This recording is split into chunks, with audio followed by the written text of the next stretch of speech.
Fetal monitoring. The fetal heart rate monitoring is mandatory. Hello students, welcome back to Sweta Park Nursing Academy. So today's topic is polyhydramnios.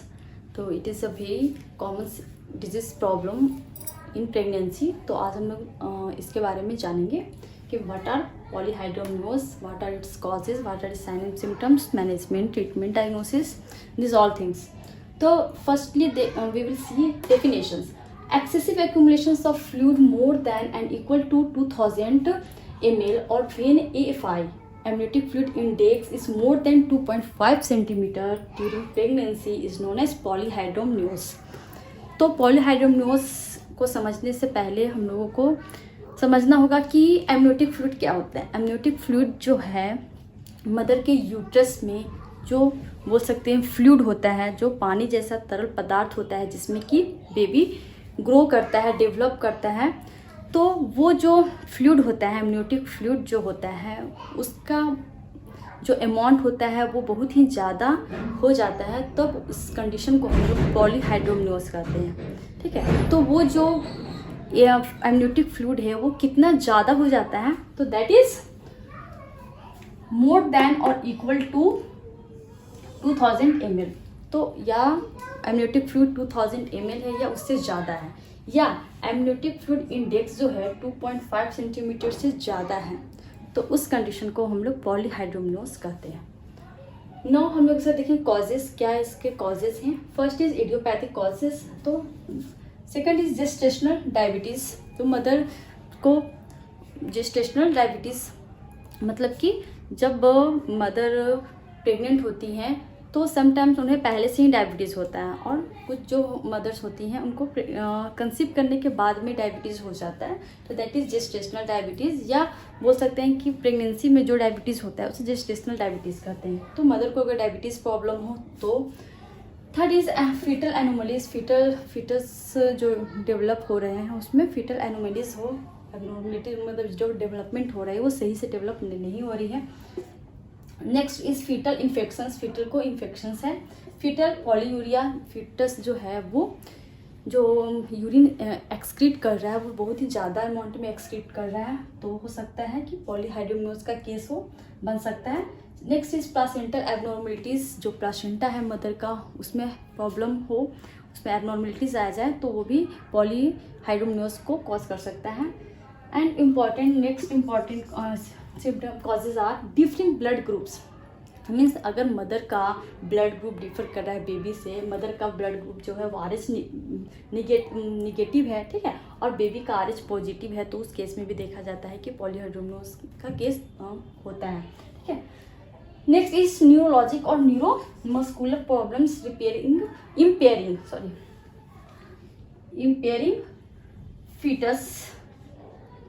impairing foetus to सैलोइंग.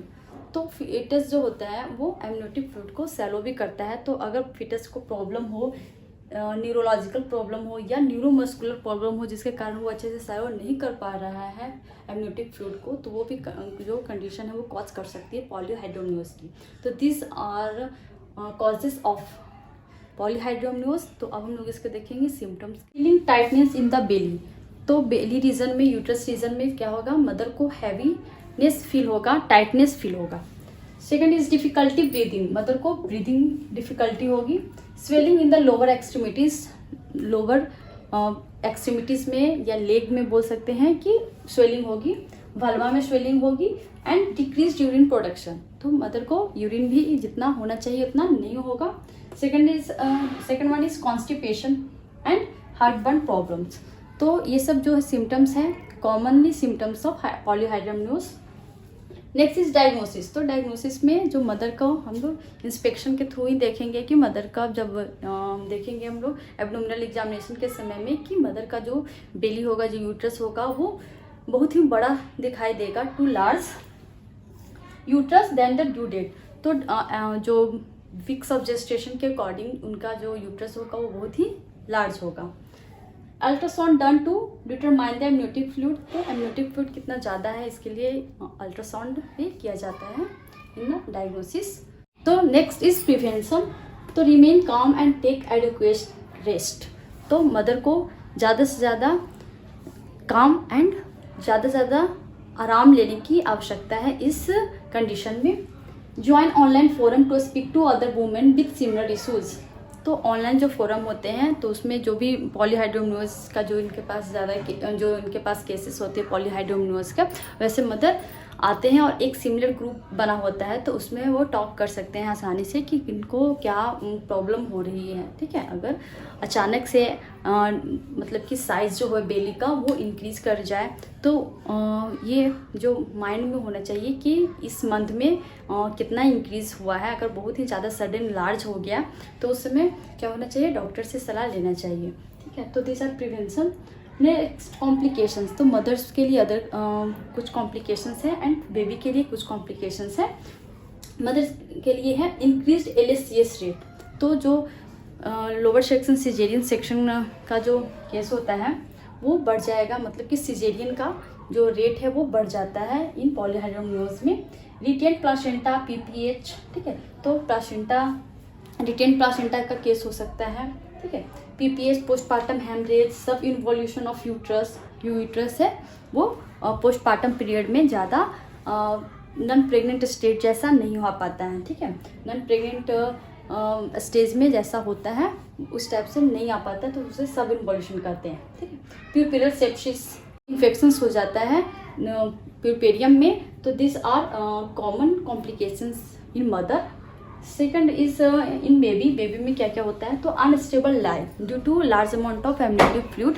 जो baby होता है उसका जो लाई होता है वो लाई differ करते रहता है। ठीक है, और बोल सकते हैं माल प्रेजेंटेशन भी हो सकता है due to movement of fetus. Second is cord prolapse. तो बेबी का जो कॉर्ड होता है वो बेबी के नेक में अगर राउंड हो जाए, फंस जाए तो उसे कॉर्ड प्रोलैप्स कहते हैं। Second is PROM, pre rupture of membrane. Second is placenta abruption, मतलब कि pre mature separation of placenta को कहते हैं placenta abruption. Pre mature labour, तो लेबर जो होगा प्री मैच्योरली भी हो सकता है, मीन्स कि डेट से पहले। ठीक है, वीक ऑफ जेस्टेशन जितना होना चाहिए इससे पहले बेबी का डिलीवरी हो जाए तो उसे प्री टर्म या प्री मैच्योर लेबर कहते हैं। Next is high perinatal mortality rate. तो पेरीनेटल मोर्टेलिटी जो रेट होगा वो भी हाई हो सकता है इन पॉलीहाइड्रोमनियोज में। तो this are prevention and its complication. Now its management, तो एमनियो रिडक्शन एंड ड्रग्स।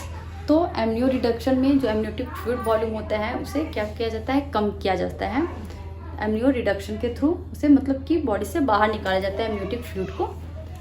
और ड्रग्स जो होता है वो हेल्प भी करता है कि एमनियोटिक फ्लूइड का वॉल्यूम थोड़ा रिड्यूस हो। तो ये दोनों जो है वो है मैनेजमेंट में, इसका मैनेजमेंट ऑप्शंस है। And other point is if it goes untreated hypoxic ischaemic encephalopathy can develops. तो एक कंडीशन है that is hypoxic ischaemic encephalopathy, जिसमें कि बेबी का जो में टिश्यूज़ होते हैं उसमें ऑक्सीजन सही मात्रा में नहीं पहुंच पाता है, जिससे इंसेफेलोपैथी मीन्स जो ब्रेन में भी प्रॉब्लम होने लगता है, ब्रेन में भी एबनॉर्मलिटीज़ होने की संभावना बढ़ जाती है। तो this are a serious problem, serious risk for the baby. तो इसलिए इस कंडीशन में फीटल मॉनिटरिंग, ठीक है, fetal heart rate monitoring is mandatory. Means कि अगर पॉलीहाइड्रोमनियोज का केस है तो बेबी को बहुत ही ज़्यादा हार्म ना हो, ये जो हाइपोक्सिक इस्चेमिक इंसेफेलोपैथी है ये डेवलप ना हो जाए बेबी में। इसे बचाने के लिए उसका हार्ट रेट को हमेशा रेगुलर चेक करते रहना चाहिए, तब जाकर इसका मैनेज अच्छे से किया जा सकता है। क्योंकि जब मदर प्रेग्नेंट होती है तो बच्चे को बचाना एक बहुत ही बड़ा रिस्पॉन्सिबिलिटी हो जाते हैं हेल्थ प्रोफेशनल्स के लिए, जो भी हॉस्पिटल में होते हैं उनके लिए। और मदर को भी सेव करना ज़रूरी होता है। तो इसलिए जो है फीटल मॉनिटरिंग इसमें बहुत ही ज़्यादा मैंडेटरी है। ठीक है, this is all about polyhydramnios. तो if this video is helpful to you students, और जो इस वीडियो को फर्स्ट टाइम देख रहे हैं please like share subscribe my channel.